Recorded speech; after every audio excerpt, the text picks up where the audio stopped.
Good morning, welcome to this devotion. There's a story about a mother that approaches Napoleon Bonaparte. Her son, you see, had committed a crime that demanded he be executed.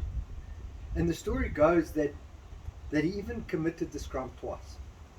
And the mother approaches Napoleon to spare the life of her son, as only mothers would do. As fathers, we understand justice. Mothers, they understand something different. So she asked the emperor to set her son free. To which Napoleon reminds her that the crime that her son committed, justice demands his life. And the mother responds and says, "But I'm asking you for mercy, not for justice." Napoleon says to her that his son does not deserve mercy, and the mother doesn't give up. And again the mother responds and said, it would not be mercy if you deserved it, and I'm asking for mercy. And the story goes that Napoleon Bonaparte was so touched by this request for mercy that he understands it's an indictment on him. So he lets her son free. And we have this verse in Hebrews chapter 10, verse 17, that says, and then he says, and we're talking about God, and then he says, "I will remember their sins and evil deeds no longer."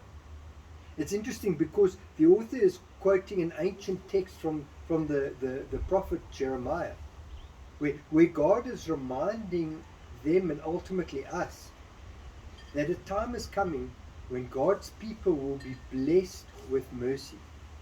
Where our sins or their sins and hence our sins will no longer be remembered.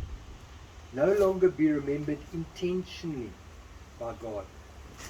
And that the time is now, and the time has arrived where Jesus has died once and for all. For our sins in the past, our sins in the present, and our sins in the future. And we receive this forgiveness through mercy. We ask not for what we deserve, but we ask for mercy. And as we build on a time where we get nearer and nearer to Christmas Day, we buy gifts for one another, for our friends and family. But I think what I would like to remind you is that the greatest gift that we have is mercy. Mercy is a wonderful thing. Because in the name of mercy, a mother can approach an emperor and ask for mercy. And this tells us more about the mother and the emperor than it tells about the son. All he has to do is accept the outcome. I suppose he could go to the gallows and demand justice, but that would be weird.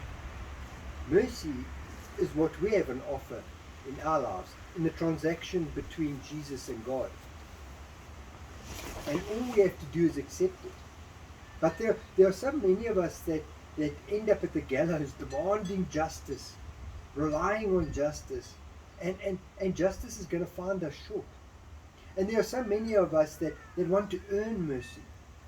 And it wouldn't be mercy if you could earn it.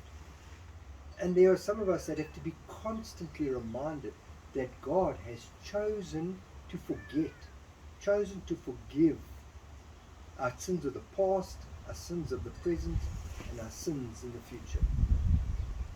May this Christmas be a time where you rely more on mercy than on justice.